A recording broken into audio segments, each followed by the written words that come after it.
سلطان صلاح الدین یوسف بن ایوب ایوبی سلطنت کے بانی تھے۔ وہ نہ صرف تاریخ اسلام بلکہ تاریخ عالم کے مشہور ترین فاتحین اور حکمران میں سے ایک ہیں۔ وہ 1138 میں موجودہ عراق کے شہر تکریت میں پیدا ہوئے۔ ان کی زیر قیادت ایوبی سلطنت نے مصر، شام، یمن، عراق، حجاز اور دیر باکر پر حکومت کی۔ صلاح الدین ایوبی کو بہادری، فیاضی، حسن خلق، سخاوت اور بردباری کے باعث نہ صرف مسلمان بلکہ عیسائی بھی عزت کی نگاہ سے دیکھتے ہیں۔ بیت المقدس ان سے آزاد کروا لیا تھا۔ صلاح الدین اپنے کارناموں میں نور الدین زنگی پر بھی بازی لے گیا۔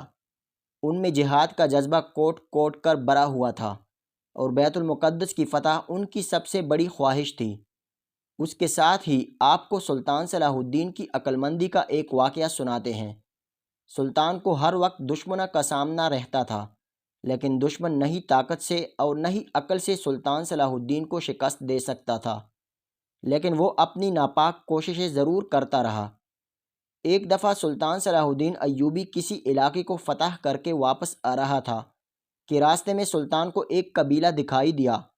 سلطان نے پرچم دیکھا تو سوچا کہ یہ قبیلہ تو مسلمانوں کا دکھائی دیتا ہے، لہٰذا تھوڑی دیر کے لیے یہاں آرام کیا جائے۔ لیکن سلطان کو نہیں پتہ تھا کہ دشمن آپ کو ارد گرد لپیٹے ہوئے ہیں۔ جیسے ہی سلطان اس قبیلے کے قریب گیا تو خبر ہوئی کہ وہ قبیلہ سلطان کے ایک قریبی بچپن کے دوست کا ہے۔ اس کا دوست اس قبیلے کا سردار ہے۔ جیسے ہی اس قبیلے کے سردار کو خبر ملی کہ سلطان صلاح الدین ایوبی آپ کے قبیلے میں آ رہا ہے تو اس کی خوشی کی انتہا نہ رہی۔ اس نے فوراً اپنے سپاہیوں کو حکم دیا کہ سلطان کے کھانے پینے کا بندوبست کرو اور آرام کرنے کی جگہ تیار کراؤ۔ سلطان اپنے گھوڑے سے اترا تو اپنے دوست کو دیکھ کر سلطان صلاح الدین بڑا حیران ہوا کہ اتنا پرانا دوست اچانک مل گیا۔ دونوں نے بچپن کا حال احوال ایک دوسرے کو سنایا اور اس قبیلے کے سردار نے سلطان کو اپنے اوطاق کے اندر آنے کی درخواست کی۔ سلطان جنگ سے واپس تھکا آ رہا تھا۔ سلطان اوطاق کے اندر چلا گیا اور جا کر قبیلے کے سردار کی جگہ پر بیٹھ گیا۔ تھوڑی دیر بعد سلطان کو کھانا پیش کیا گیا۔ کھانا تناول کرنے کے بعد سلطان آرام کرنے کے لیے بستر پر لیٹ گیا۔ ادھر دشمن سلطان کی طاق میں تھا۔ دشمن جانتا تھا کہ سلطان نہ ہی طاقت سے اور نہ ہی عقل سے قتل کیا جا سکتا ہے، بلکہ کسی اور طریقے سے سلطان کا گھیرا تنگ کیا جائے۔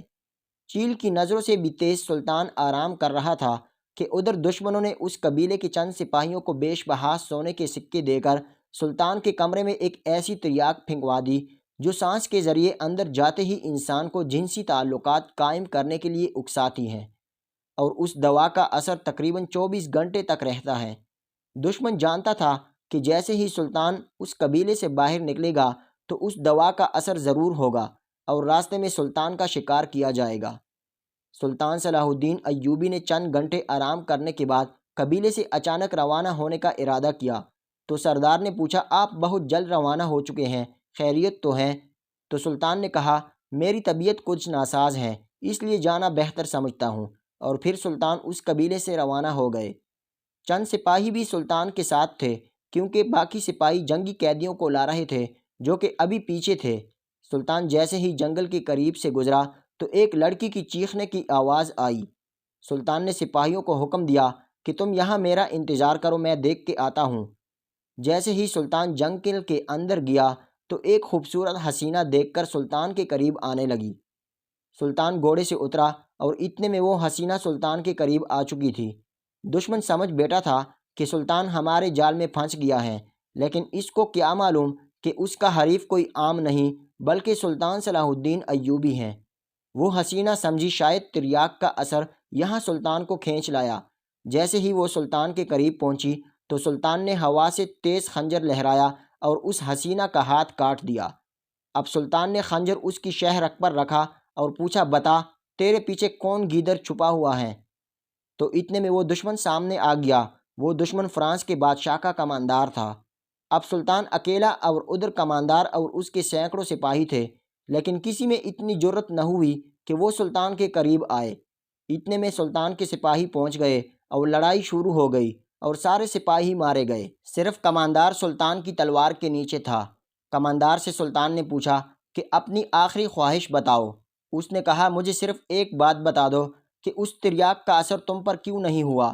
تو سلطان نے کہا وہ تریاک بہت خطرناک ہوتی ہیں، لیکن اس کا توڑ میرے پاس پہلے سے موجود تھا۔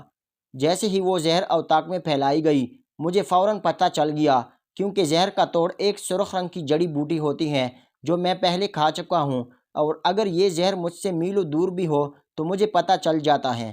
یہ سن کر کماندار بڑا پریشان ہوا کہ اتنے بڑے عقل مند اور طاقتور آدمی کے ساتھ لڑنے کے لیے پورا لشکر ناکافی ہے، اور میں بے وقوف بادشاہ کے کہنے پر 200 سپاہیوں کے ساتھ چلا آیا۔ یہ تھی سلطان کی عقل مندی۔ مصر کے بعد سلطان صلاح الدین نے 1182 تک شام، موصل، حلب وغیرہ فتح کر کے اپنی سلطنت میں شامل کر لیے۔ اس دوران میں صلیبی سردار رینالڈ کے ساتھ 4 سالہ جنگ بندی کا معاہدہ ہو چکا تھا، جس کی روح سے دونوں ایک دوسرے کی مدد کرنے کے پابند تھے، لیکن یہ معاہدہ محض کاغذی اور رسمی تھا۔ صلیبی بدستور اپنی اشتعال انگیزیوں میں مصروف تھے اور مسلمانوں کے قافلوں کو برابر لوٹ رہے تھے۔ 1186 میں عیسائیوں کے ایک ایسے ہی عملے میں رینالڈ نے یہ جسارت کی بہت سے دیگر عیسائی امراء کے ساتھ مدینہ منورہ پر حملہ کی غرض سے حجاز مقدس پر حملہ آور ہوا۔ سلطان ایوبی نے ان کی سرگرمیوں کی روک تھام کے لیے اقدامات کیے اور فوراً رینالڈ کا تعاقب کرتے ہوئے حطین میں اسے جا لیا۔ حطین کی فتح کے بعد سلطان صلاح الدین نے بیت المقدس کی طرف رخ کیا۔ ایک ہفتے تک خون ریز جنگ کے بعد عیسائیوں نے ہتھیار ڈال دیے اور رحم کی درخواست کی۔ بیت المقدس پورے 88 سال بعد دوبارہ مسلمانوں کے قبضے میں آیا اور تمام فلسطین سے مسیحی حکومت کا خاتمہ ہو گیا۔ بیت المقدس کی فتح سلطان صلاح الدین ایوبی کا ایک عظیم الشان تاریخی کارنامہ تھا۔ جب بیت المقدس پر قبضے کی خبر یورپ پہنچی تو سارے یورپ میں کوہرام مچ گیا۔ ہر طرف لڑائی کی تیاریاں ہونے لگیں۔ جرمنی، اٹلی، فرانس اور انگلستان سے فوجوں پر فوجیں فلسطین روانہ ہونے لگیں۔ انگلستان کا بادشاہ رچرڈ، جو اپنی بہادری کی وجہ سے شیر دل مشہور تھا، اور فرانس کا بادشاہ فلپ آگسٹس اپنی فوجیں لے کر فلسطین پہنچے۔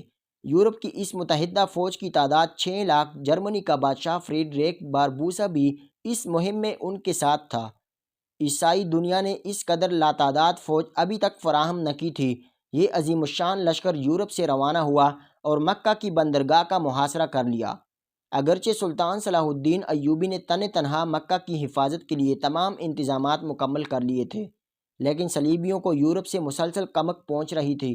ایک مارکے میں 10,000 عیسائی قتل ہوئے، مگر صلیبیوں نے محاصرہ جاری رکھا۔ لیکن چونکہ کسی اور اسلامک ملک نے سلطان صلاح الدین کی طرف دست تعاون نہ بڑھایا، اس نے صلیبی ناکہ بندی کی وجہ سے عین شہر اور سلطان کا تعلق ٹوٹ گیا، اور سلطان باوجود پوری کوشش کے مسلمانوں کو کمک نہ پہنچا سکا، جس کی وجہ سے تنگ آ کر عین شہر نے امان کے وعدے پر شہر کو عیسائیوں کے حوالے کر دینے پر آمادگی ظاہر کی۔ فریقین کے درمیان معاہدہ طے ہوا کہ جس کے مطابق مسلمانوں نے 2 لاکھ اشرافیاں بطور تاوان جنگ ادا کرنے کا وعدہ کیا، اور صلیب اعظم اور 500 عیسائی قیدیوں کی واپسی کی شرائط طے کرتے ہوئے مسلمانوں نے ہتھیار ڈال دیے۔ مسلمانوں کو اجازت دی گئی وہ تمام مال و اسباب لے کر شہر سے نکل جائیں، لیکن رچرڈ نے بدعہدی کی اور محصورین کو قتل کر دیا۔ مکہ کے بعد صلیبیوں نے فلسطین کی بندرگاہ اسکلان کا رخ کیا۔ اسکلان پہنچنے تک عیسائیوں کا سلطان کے ساتھ 11-12 بار مقابلہ ہوا۔ سب سے اہم معرکہ ارسوف کا تھا۔ سلطان نے جواں مردی اور بہادری کی درخشندہ مثالیں پیش کی، لیکن چونکہ کسی بھی مسلمان حکومت بالخصوص خلیفہ بغداد کی طرف سے کوئی مدد نہ پہنچی، لہٰذا سلطان کو پسپائی اختیار کرنی پڑی۔ واپسی پر سلطان نے اسکلان کا شہر خود ہی تباہ کر دیا، اور جب صلیبی وہاں پہنچے تو انہیں اینٹوں کے ڈھیر کے سوا کچھ بھی حاصل نہ ہوا۔ اس دوران میں سلطان نے بیت المقدس کی حفاظت کی تیاریاں مکمل کی، کیونکہ اب صلیبیوں کا نشانہ بیت المقدس تھا۔ سلطان نے اپنی مختصر سی فوج کے ساتھ اس قدر عظیم لشکر کا بڑی جرت اور حوصلے سے مقابلہ کیا۔ جب فتح کی کوئی امید باقی نہ رہی تو صلیبیوں نے صلح کی درخواست کی۔ فریقین میں معاہدہ صلح ہوا، جس کی روح سے تیسری صلیبی جنگ کا خاتمہ ہوا۔ اس صلیبی جنگ میں سوائے مکہ شہر کے عیسائیوں کو کچھ بھی حاصل نہ ہوا اور وہ ناکام واپس ہوئے۔ رچرڈ شیر دل سلطان کی فیاضی اور بہادری سے بہت متاثر ہوا۔ جرمنی کا بادشاہ بھاگتے ہوئے دریا میں ڈوب کر مر گیا، اور تقریباً 6 لاکھ عیسائی ان جنگوں میں کام آئے۔ صلاح الدین ایوبی کی قائم کردہ ایوبی سلطنت 1190 میں سرخ رنگ میں صلاح الدین بڑے بہادر اور فیاض تھے۔ لڑائیوں میں انہوں نے عیسائیوں کے ساتھ اتنا اچھا سلوک کیا کہ عیسائی آج بھی ان کی عزت کرتے ہیں۔ صلاح الدین کا غیر مسلموں سے سلوک عین اسلامی تعلیمات کے مطابق تھا، اور یہ اس کا ثبوت ہے کہ اسلامی حکومت میں غیر مسلموں کے حقوق بھی اسی طرح محفوظ ہوئے جس طرح مسلمانوں کے۔ نور الدین کی طرح سلطان صلاح الدین کی زندگی بھی بڑی سادہ تھی۔ ریشمی کپڑے کبھی استعمال نہیں کیے اور رہنے کے لیے محل کی جگہ معمولی سا مکان ہوتا تھا۔ اس دور کے ایک انگریز مورخ لین پول نے بھی سلطان کی بڑی تعریف کی اور لکھتا ہے کہ اس کے ہم عصر بادشاہوں اور ان میں سے ایک عجیب فرق تھا۔ بادشاہوں نے اپنے جاہ و جلال کے سبب عزت پائی اور اس نے عوام سے محبت اور ان کے معاملات میں دلچسپی لے کر حل دل عزیزی کی دولت کمائی۔ دوستو، امید ہے کہ آپ کو سلطان کی بہادری کا قصہ بہت اچھا لگا ہوگا۔ اگر آپ کو سلطان صلاح الدین کی بہادری کے قصے اچھے لگے ہوں تو کمنٹ سیکشن میں ضرور بتائیں اور ہمارے چینل کو سبسکرائب کریں۔